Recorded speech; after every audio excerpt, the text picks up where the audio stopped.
Hello, good afternoon. My name is Duarte Costa from Portugal. I'm the founder and managing partner of Grosvenor House of Investments, and I own World Trust Group. So basically, we are a fund management firm and also a developer in terms of real estate, especially focusing in refurbishment projects. So I think great, thank you. Now I can show my face, right? Thank you. If I may? Great. Well, my colleague Oleg previously, I think, presented Portugal and the Portugal Golden Visa program, but it's always good to review the information. So basically, we have our own residency Golden Visa program. So residency permit is not a citizenship program, but it leads to a citizenship program. So basically, our country is a small country, but very, I would say, political, economically, and socially very stable. I think we've done good performance during the pandemic, and we can see when we walk in the city, in Lisbon, Porto, whatever. You can see people getting back to Portugal because we are a very touristic country, and frankly, well, hopefully, people are starting coming to Portugal, which is a good I would say a good signal that the recovery of the economy and life that we used to have is going to be again a reality. But this being said, we are a small country, but we are 2 hours away from the main capital cities, you name it, London, Paris, Milan, Geneva, and we are in the Schengen area, so we are a EU country, so we have full access to the Schengen area, and we have one of the strongest passports in the world, reaching 177 countries without needing the visa, which is always a good mark also. So we have as the economy basis the industry and obviously the services, also aiming for the tourism, and we have a good industry, financial industry as well, because we are really connected either to Africa, to South America and North America. So we are kind of hub for intercontinental platforms, and also we are reaching into a point that we are starting to be one of the two preferable hubs in terms of IT and innovation companies, and so by doing that we are retaining talents. So young people are going to Portugal to actually live in Portugal, as they can work remotely, so they can do business as usual, but without being in the big metropolis. So we are I would say taking advantage of that. Okay, so because I don't know if you've been in Portugal, but Lisbon and Oporto, for instance, are very trendy cities with a lot of amenities. Okay, nearby. So it's very convenient to be there and to commute between the big capitals and Lisbon or Oporto. So in this sense, I think we have good weather also, which is always good. Amazing food and beverage, especially the wine. So good rituals that we can do there also. Okay. So in terms of the Golden Visa program, this got into force roughly in 2012, and we have keep performing on a steady pace, I would say, okay, without having a lot of peaks, because we don't change significantly the rules or the regulations. Okay, we kind of have the same slots during all the years till now, even during 2020 with the pandemic. So we are very stable. We have roughly 1,200 main applicants per year.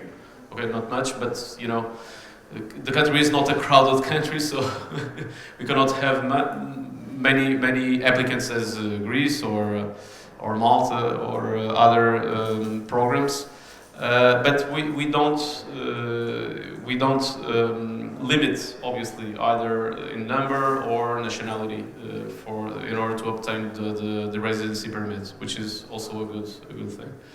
And also we can renew our family, so dependents, and also well, the parents in terms of family reunification.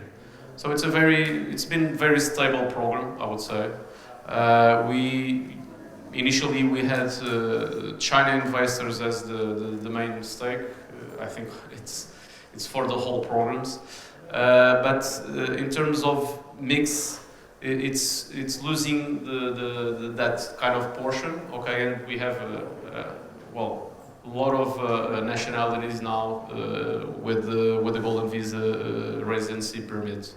Okay. The good part is that after 5 years of a temporary residency permit, the investor can either go directly to citizenship or to permanent residency. Okay, the process is exactly the same. Different entities managing. Okay, for the citizenship is our Ministry of Internal Affairs, and for the permanent residency is our SEF, which is our tax and border administration. So it's a very plain vanilla process, and for that we have. This is another graph where you can see that we have obviously an average of almost the same average per years. So 2021 obviously we don't have data. We also have data, only have data till April. Okay, but this is you can see even in 2020 there was a little bit decreasing, but you know, due to the pandemic, and obviously as people couldn't go to Portugal in order for the visits and to provide the biometrics, it had decreased a little bit. And well, in order for the investor can apply to the Golden Visa program, basically we have 3 options. One is the investment in real estate, direct investment in real estate. The average is a minimum investment of 500,000 euros, but in certain special situations, for instance, the refurbishment projects, real estate refurbishment projects, you can have a minimum of investment of 350,000 euros. So, and there is another option, which is basically transfer capital on the minimum of 1 million euros to Portugal, and then you can invest in listed products. Okay, that can be done as long as the million euros stays in a bank account in a Portuguese bank. Okay, and you also have an option which has been more trendy now. Which is investing through investment funds. Okay, I have here 3 funds. There are much more who are eligible under the Golden Visa program.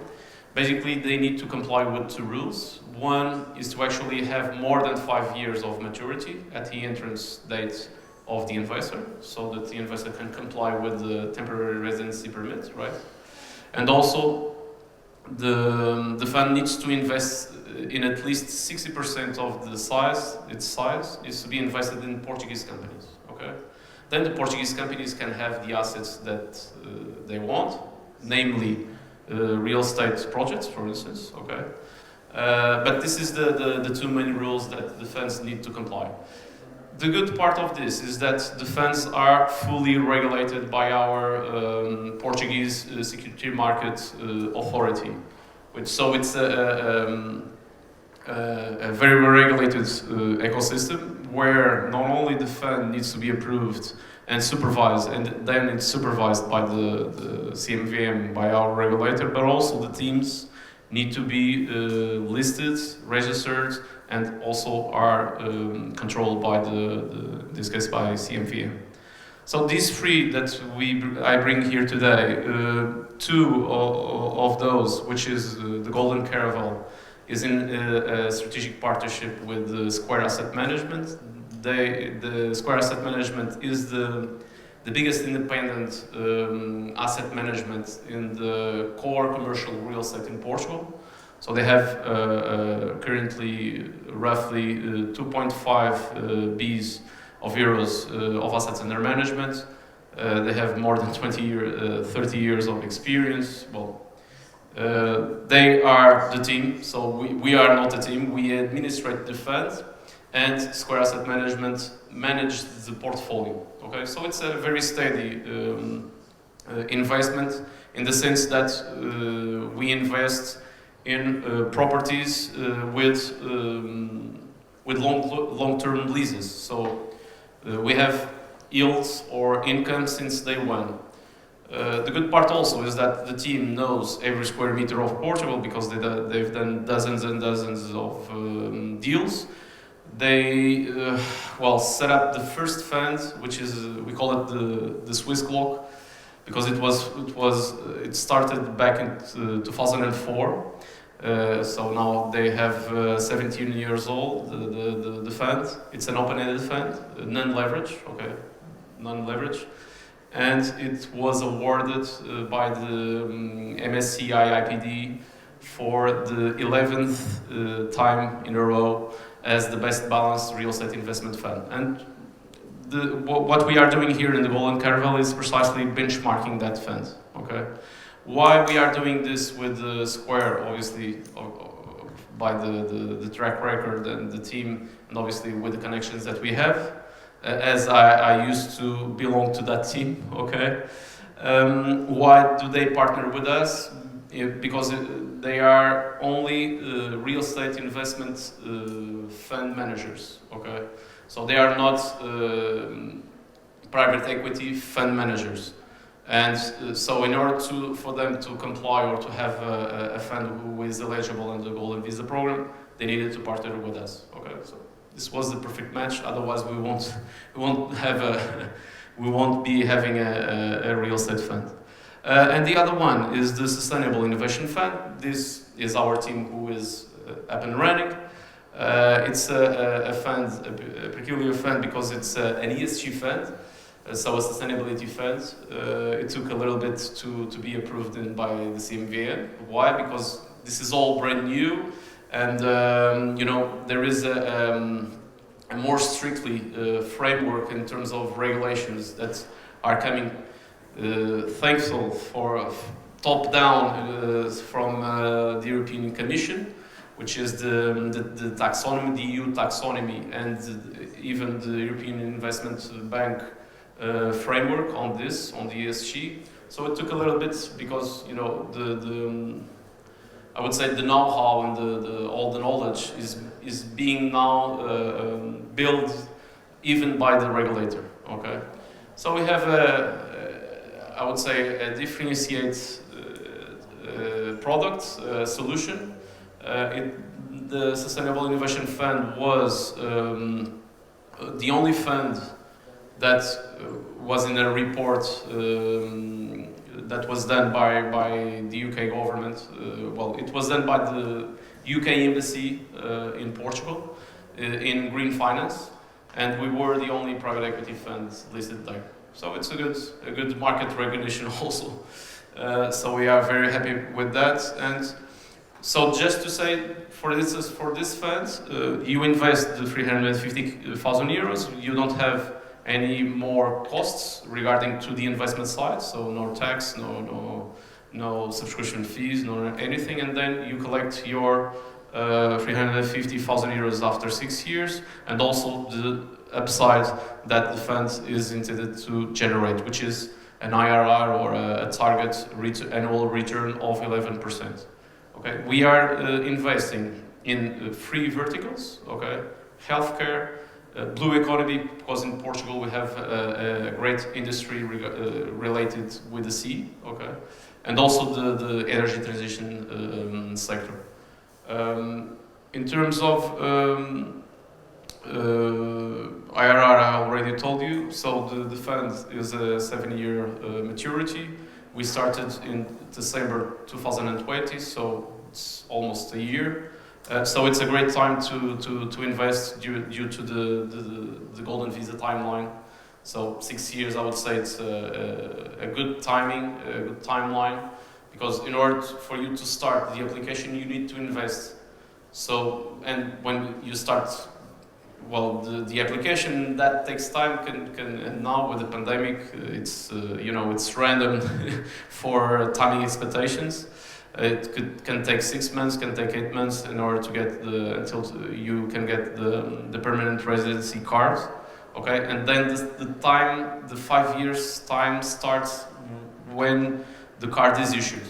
Okay, so these are details, but although it are details, it's very important. Okay, because you know time, is linked to your investment lock. Okay, so this is very important. Well, the application is less bureaucratic in the sense that. Well, as the system is I think really well in place, because there are institutions that control each other. Okay, so SEF needs 2 declarations. SEF is our border and immigration authority. Okay, so they need 2 declarations. One from the fund management firm stating that the fund has more than 5 years and allocates more than 60% in Portuguese companies. Okay, and the other one is from the depository bank, who controls also the checks, also all the cash flow on the fund. Okay, and report also to CMVM. So they need also to state to issue that declaration stating, okay, investor X has made the investment of 350,000 euros, and his participation units is held in his Portuguese bank account. And with these two declarations from the investment side are the only documents that SEF requires. So it's a very straightforward process. In this sense, well, when we are in the real estate option, is a little bit more bureaucratic in the sense there are more documents. Okay, so a little bit more opacity on that.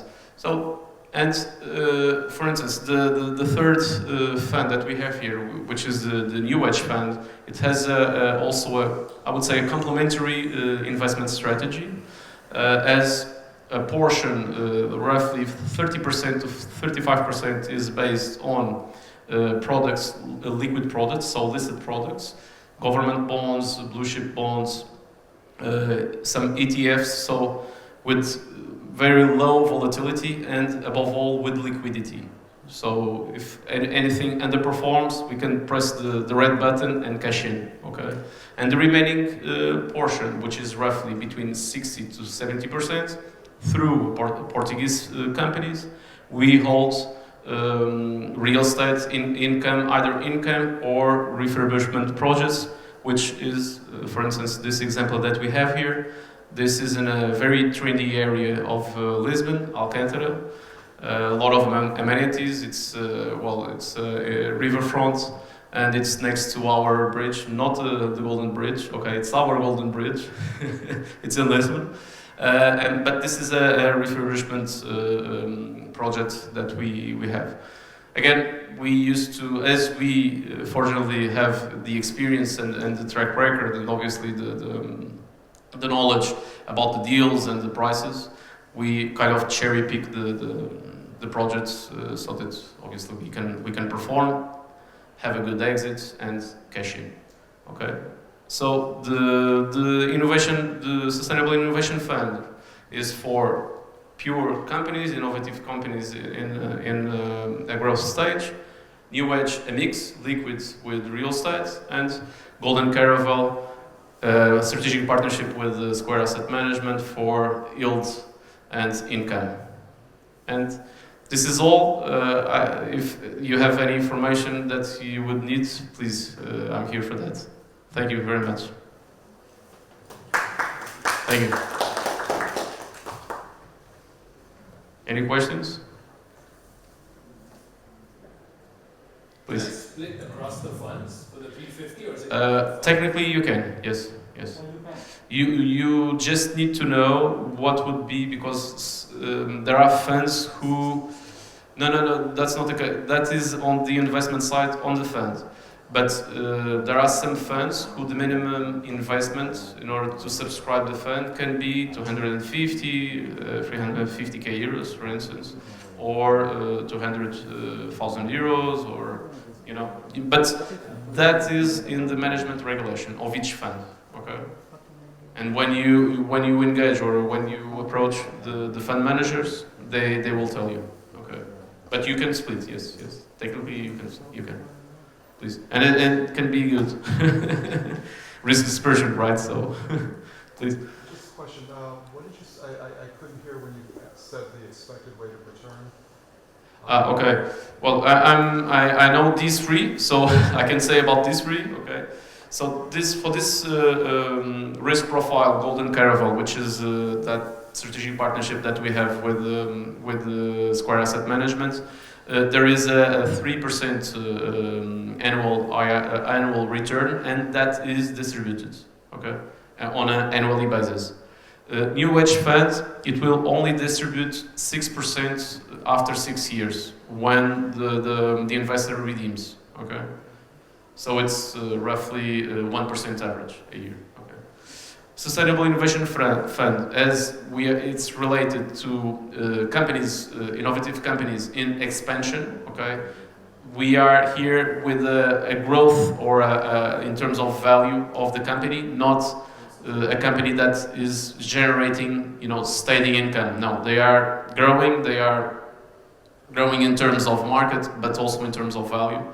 And for this, we are expecting 11% a year, but obviously it's not distributed. Okay, we have a cycle which can go up to 5 years. Okay, but the average of the investment cycle is 4 years. Okay, this is a little bit more, I would say, aggressive. Okay, but it's also it has its risk dispersion, of course, because we have investments between. In terms of targets, now we have 6 investments currently, but the target is between 10 and 12 investments, and that's it, because we cannot then manage more than that. And this is the story. So we kind of try to have complementary investment strategies in order to cover several investor profiles. That was the big basis. What's the strategy of the fund? You take minority stake? Or you take minority in the innovation? In the Sustainable Innovation Fund? So what we do is we act as a venture capital investor, right? So we take minority stakes, we add our ESG expertise to the cap table. We always go in co-investment with peers of ours that we identify ourselves with them. They also bring a lot of value for the table, which is great. So, in the sense that we kind of try to have a kind of downside protection in terms of that, because everybody has skin in the game. Also, we have access to government grants. Those companies normally have access to government grants, which obviously not only boosts the company, but we are not diluted. Right? Because otherwise we needed to go for another round and we would be diluted. And above that, on top of that, we also have several government instruments that when we invest in a company, okay, for instance, we have 2 funds, public funds, that can invest on the same portion as we invest in the company, okay? And we have, we call it the call option. Okay, that we can buy that portion, so we can have that kind of upside on an exit. Okay, so these are good mechanisms in order for, on one side, to be protected. Okay, on terms of downside, and to have a potential upside on the exit through investing with co-investment with those public funds. Okay, we just pay like 4% a year, but if you have a company that's worth the double in 4 years, well, obviously we need to buy it in order to get that upside. Okay, this is the kind of instruments that we have on our hands, and also with the EU recovery plan, there is a lot of opportunities, and fortunately for our companies, they are having access to that, which is good. Do you have a fact sheet on the fund? Yes, we have. I can provide you afterwards. First. I don't know if there is any questions. Please. Do we have time? Yes, I think so. I don't know. Just two things real quick. Number one, who are the custodian banks for these funds? And the second one is, say the fund was to tank and totally bomb and go down. What happens to the golden visa? What happens to the investor's capital size? Come in with 350 and then the fund performs at 240 in the capital. Two separate things, just to bring clarity to that. So, okay. First, the custodian, because this is a very straightforward answer. So, Golden Caravel and Sustainable Innovation Fund, okay, is deposited in the Millennium BCP. It's the biggest private bank in Portugal. New Wedge Fund has as depository bank or custodian the Bank Inter, which is the Spanish bank, like an Iberian bank. That one is in Bank Inter. Well, going straight to your second question, because it's a very good one. So there are two sides of this situation. One is regarding to the golden visa, okay? Regardless, the volatility that the fund can bring, okay, at the end of the cycle, your investment cycle, you've done your part. So you invested the 350k euros, okay? It's like a property, right? Because if you would be obliged to do an annual evaluation of the property and then send it to ACF, well, the property could worth more or less, okay? But you did your part, which was invested, well, for instance, 350,000 euros, right? So that side is okay. So if you have a fund where you invested in, okay, and normally, especially this fund, normally we call it the J curve, okay, because inevitably the price of the participation units goes a little bit down because the costs that we are having are not being covered by the valuations that the companies who are getting in the portfolio are providing, because there is no intrinsic value increase. So that's why we call it the J curve. So first down and then up. Okay. So if you have that, you'll still comply because you invested that money. Okay. Worst case scenario, the fund bankrupts. Okay. And there is no money or capital to provide back to investors. Well, in this case, obviously the fund manager will not do anything more, of course, because there is a great reputational risk, of course. But there is no security on the investments. Okay, there is no insurance or nothing. Okay, just to let you know, because the only thing that we have secured in terms of financial situation in EU is 100,000 euros per each bank account, okay, and it needs to be in deposits. Otherwise, we don't have any kind of coverage. It's a EU fund for in this case when a bank, for instance, collapses. Okay. Otherwise, all the investments well, obviously, we try to cover all because this is our job, okay, risk management, okay, but nobody can say that, okay, you will get in 6 years 150k euros, okay. We had the pandemic, okay, but if we had a worldwide earthquake and nothing would happen, of course, we could not bring to you maybe the 300k euros, okay, just, the worst case scenario, but it's there, okay. I'll check with you. No, but it's the reality, of course. But it was a good question because that can jeopardize the golden visa. So, good question. Well, now, as we started, just to let you know also, because I think this is very important, as we started back in 2012 with this program, now we have investors who have actually the citizenship, the Portuguese citizenship, which is a great achievement.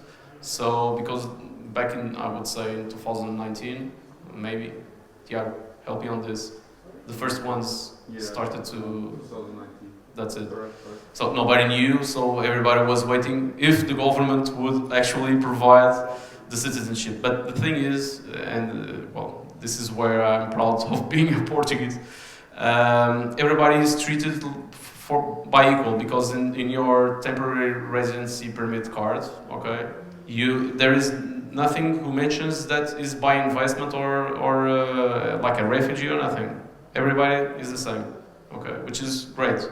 Okay, so at the end of fifth year, if you comply with if you had the 5 years of temporary residency permit, you can go to the process like anyone else. Okay, the good part of this is there are some temporary residency permits that actually the people need to actually live there in Portugal.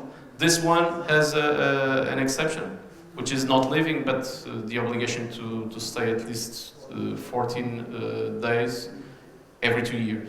So it's kind of 1 week per year on average.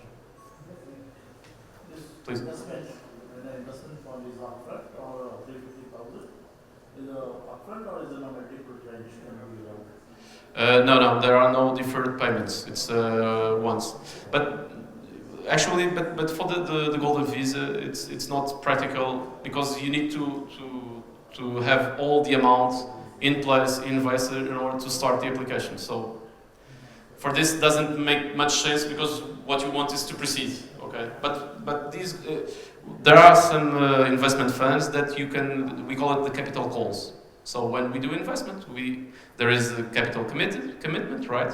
And then when we need for an investment that we are going to do, we have a kind of capital call. Normally that's for our institutional investors. Okay, institutional investors work like that. Okay. So if somebody was to invest in the fund this year, because next year I believe the limits might change, right? Mm-hmm. Yes, that's a really good. But they will proceed with the application, golden visa application in the current year. Can they do that in future based on the fact that investment was made in 2021? You need to submit this year the application. If you submit this year, it is my belief that better to submit. Otherwise, you enter in a gray area. Okay. But again, I don't think there is any reason not to go ahead with your application. Once you invest, you start losing time if you not go well. But again, there are some requirements. I don't know. Due to the pandemic, for instance, we need the criminal records. But due to the pandemic, well, there are some institutions or entities that are closed or takes longer to issue these kind of declarations, right? So, yeah, that's a good question, because timing now is very important. This is just for the whole people. This is because there are some detailed rules that are going to change from 1st January 2022. One is this minimum investment amount will go up to, so this now is 350,000 euros. From 1st January next year, it will be 500,000 euros. Okay. Sorry, I didn't tell. Thank you. Yeah, it's a minor detail, but it's a big detail for the pockets, right? Yeah, that's it, and we are thankful for all the investors that are coming to Portugal, and I think they are satisfied as well, because we are not a volatile country in the sense that the prices don't increase and then decrease and then increase. No, we keep steady. We don't increase a lot, but we don't decrease a lot either, which is good when you compare it with other countries. And also the political framework is very stable, so we do not change radically things, so which is also good.